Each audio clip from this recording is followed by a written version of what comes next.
तो आज हम पढ़ने वाले हैं कबीर की सखियाँ कबीर का सॉल्यूशन कक्षा 8 सीबीएसई कक्षा 8 हिंदी का एनसीईआरटी सॉल्यूशन जो कि 9 नंबर का है।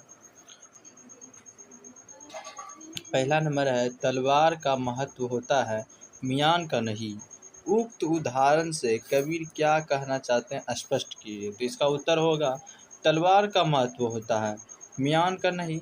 कबीर यह कहना चाहते हैं कि असली चित्र की कद्र की जानी चाहिए, असली चीज़ की कद्र की जानी चाहिए, दिखावटी वस्तु का महत्व नहीं होता है। जिस प्रकार तलवार की मजबूती और उसकी धार देखी जाती है, किसी व्यक्ति की पहचान अथवा उसका मोल उसकी काबिलियत के अनुसार तय होता है, ना कि कुछ जाति धर्म आदि। उसी प्रकार ईश्वर का भी वास्तविक ज्ञान जरूरी है। ढोंग आवंटर तो मियान के रंग निरर्थक है। असली ब्रह्म को पहचान और उसी का स्वीकार करो। ठीक है, आपका ये पहला नंबर का सोल्यूशन हो गया। इसका आप स्क्रीनशॉट भी ले सकते हैं। अब नंबर 2 चलते हैं। नंबर 2 तेजी से नंबर 2 में आते हैं आपका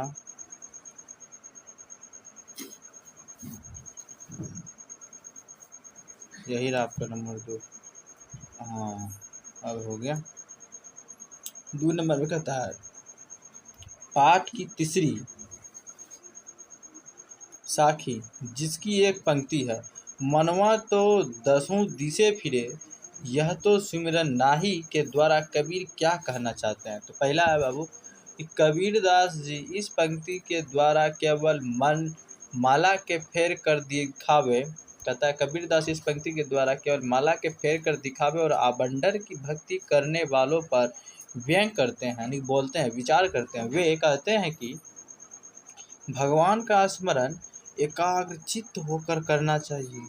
यदि हमारा मन चारों दिशाओं में भटक रहा है और हम राम राम जप कर रहे हैं तो वह भक्ति सच्ची भक्ति नहीं है।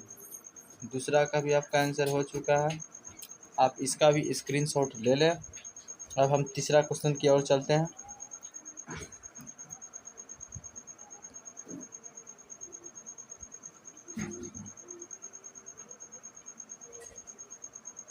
तीसरा है कि कबीर घास की निंदा करने से क्यों मना करते हैं। पढ़े हुए दोहे के आधार पर स्पष्ट कीजिए।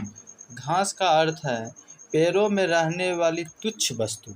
घास जो होता है घास का टुकड़ा, उसी को बोला यहाँ पे पैरों में रहने वाली तुच्छ वस्तु। कबीर अपने दोहे में उस घास तक की निंदा करने से मना करते हैं जो हमारे पैरों के तले होते हैं, मतलब पैरों के नीचे होते हैं। कबीर के दोहे में घास का विशेष अर्थ है। यहाँ घास दबे कुचले व्यक्तियों का प्रतीक है। घास क्या है? दबे कुचले व्यक्ति का प्रतीक बता रहा है, जो किसी के नीचे अधीन होता है। ठीक है, कबीर के दोहे का संदेश यही है कि व्यक्ति या प्राणी चाहे वह जितना भी छोटा हो, उसे तुच्छ समझकर उसकी निंदा नहीं करना चाहिए। हमको सबका सम्मान करना चाहिए। ठीक है, उसी घास के प्रकार बोला है। ठीक, अब 3 नंबर का हो गया होगा, तो आप जो है कि इसका भी स्क्रीनशॉट ले सकते हो बच्चों।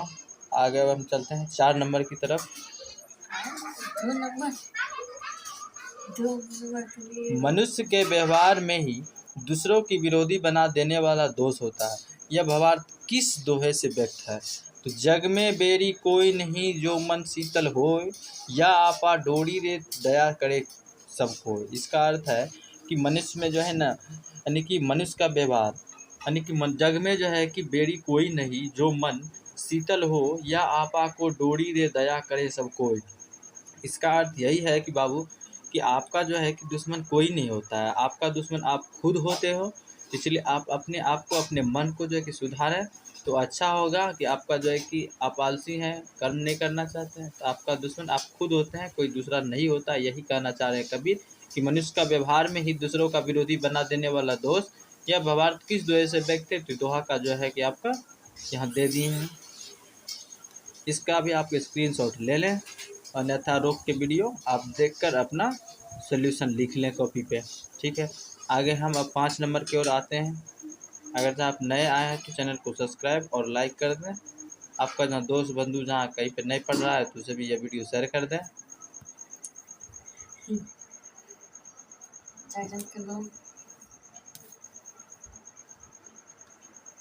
अब देखिए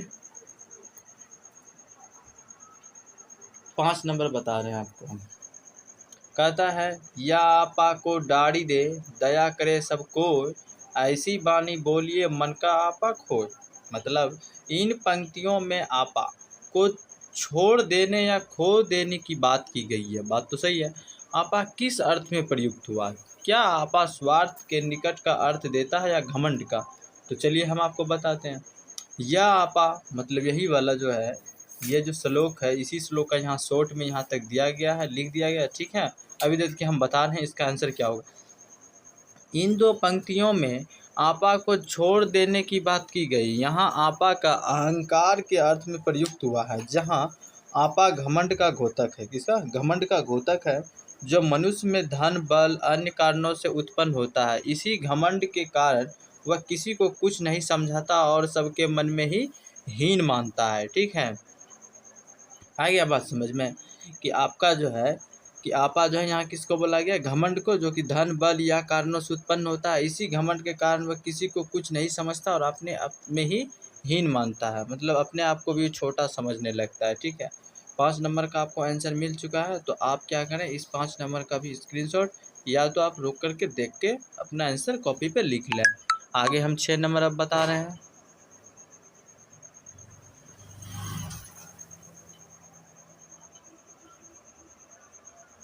6 नंबर है, आपके विचार में आपा और आत्मविश्वास में तथा आपा और उत्साह में क्या अंतर हो सकता है, स्पष्ट करें। तो देखिए आपा और आत्मविश्वास में तथा आपा और उत्साह में क्या अंतर होता है, हम बताने वाले हैं आपको। ठीक है, तो चलिए बता रहे हैं। पहला नंबर जो है आपका आपा और आत्मविश्वास, यही है ना। आपा का अर्थ होता है अहंकार। क्या होता है? अहंकार, आप समझ ही गए हैं। और जबकि आत्मविश्वास का अर्थ होता है अपने ऊपर विश्वास, जो तो नॉर्मल बात है। आपा और उत्साह में आपा का अर्थ अहंकार, जबकि उत्साह का अर्थ होता है किसी काम करने का जोश होना। क्या होता है कि नहीं, उत्साह आ जाता है कि नहीं हम जो है कि आज पढ़ेंगे, 10 पन्ना पढ़ेंगे, 20 पन्ना पढ़ेंगे, आज खेलेंगे 2 घंटा 3 घंटा खेलेंगे, तो ये जोश होता है। इसी को जो है उत्साह बोला जाता है। ठीक है, 6 नंबर का भी आपको समझ में आ गई होगी। आपको हम चाहते हैं कि आप भी इसका स्क्रीनशॉट लें या तो अपना आंसर कॉपी पे लिख लें। आगे हम चलते हैं 7 नंबर की तरफ। तो बहुत तेज़ी से कर रहे हैं कि आपका वीडियो लॉन्ग ना हो, अन्यथा आप भी बोरिंग हो जाओगे पढ़ने में, कितना लंबा वीडियो बना दिया सर ने। तो सभी मनुष्य का एक ही प्रकार से देखते सुनते हैं, पर एक समान विचार नहीं रखते। सभी अपनी अपनी मनोवृत्तियों के अनुसार कार्य करते हैं। पाठ में आई कबीर की किस साखी के उपयुक्त पंक्तियों के भाव मिलते हैं? एक समान होने के लिए आवश्यक क्या है, लिखिए। कहता है कि सभी मनुष्य एक ही प्रकार के देखने सुनने में तो रखता है, पर एक समान विचार नहीं रखता है। कोई देखिए घृणा का रखेगा, कोई प्रेम का रखेगा। बात तो सही है। सभी अपनी अपनी मनोवृत्तियों के अनुसार कार्य करते हैं। पाठ में आई कबीर की किस साखी के उपयुक्त पंक्तियों के भाव मिलते हैं? एक समान होने के लिए आवश्यक क्या लिखना है? तो चलिए यहाँ कहता है कबीर दास की निम्नलिखित साखी इनमें समानता का संदेश देती है। इसमें बहुत सारा है बाबू। चलिए हम पहला देख रहे हैं। देखिए अब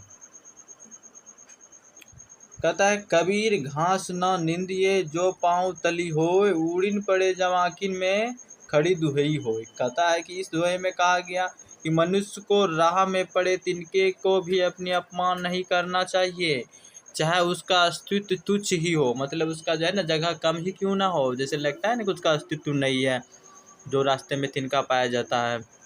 उसी प्रकार समाज में हर प्रकार का भेदभाव समाप्त होना चाहिए कि कोई आदमी आपसे छोटा और बड़ा क्यों ना हो, उसका कभी अपमान नहीं करें आप। ठीक है, यही चाहे वह जाति आधार पर हो या आर्थिक स्थिति से वह गरीब क्यों ना हो। ठीक है, कबीर यही कहना चाह रहे हैं। ठीक, तो 7 नंबर का भी आंसर आपका हो चुका है। तो आप इसका स्क्रीनशॉट या कॉपी पे उतारना रोक करके। तो अब 8 नंबर की ओर चलते हैं। कहता है कबीर के दोहे को साखी क्यों कहा जाता है? तो कबीर के दोहे को साखी क्यों कहा जाता है, इसके लिए देखिए कबीर के दोहे को साखी इसलिए कहा जाता है क्योंकि साखी शब्द साक्षी शब्द का तद्भव रूप है, जिसका अर्थ है आंखों देखा। क्या होता है? आंखों देखा। इसमें श्रोता को गवाह बनाकर साक्षात ज्ञान दिया गया है। कबीर समाज में फैली कुरीतियाँ, कुरीतियाँ जानते हैं ना, मतलब कुविचार, छोटा विचार, जाति भावनाओं और बाह्य मतलब बाहर वाले आडंबरों को अपने साक्षी ज्ञान द्वारा समाप्त करना चाहते हैं। इनके अतिरिक्त कबीर का हर दोहा कुछ न कुछ सीख अवश्य देता है, इसलिए भी उन्हें साखी कहा गया, अर्थात सीख देने वाला। कबीर का दोहे को यहाँ पे जो है साखी क्यों कहते हैं? साखी का अर्थ होता है सीख देने वाला। ठीक है, आप समझ गए होंगे। यहाँ पे तो है ही, सॉरी, यहाँ पे है सीख देने वाला। ठीक, आप जो है 8 नंबर का भी आप आंसर को उतार लें कॉपी पे, या तो स्क्रीनशॉट इसका ले लें। ठीक है, अब हम 9 नंबर की ओर चलते हैं। 9 नंबर में देखिए क्या है दोस्तों, बोलचाल की क्षेत्रीय विशेषताओं के कारण शब्दों के उच्चारण में परिवर्तन होता है। जैसे वाणी शब्द वाणी बन जाता है, मन से मनवा, मनवा या मनुआ आदि हो जाता है। उच्चारण के वर्तनी भी बदल जाती है। कुछ नीचे शब्द दिए जा रहे हैं, उनका रूप लिखिए जिनसे आपका परिचय हो। तो देखिए अब हम आपका करा रहे हैं 9 नंबर का आंसर। तो 9 नंबर जो है कि आप लगा, यहाँ देखिए ज्ञान है तो ज्ञान इस तरह लिख लेना है। जीभी है तो जीभ हो जाएगा, पाँव है तो पाँव ऐसे होगा, तली है तो लोअर्सी का तो लोहे का तले हो जाएगा, आँखी है तो आँख हो जाएगा, बड़ी है तो बड़ी हो जाएगी, बड़ी हो जाएगी। तो आपका ऑल सॉल्यूशन हो चुका है।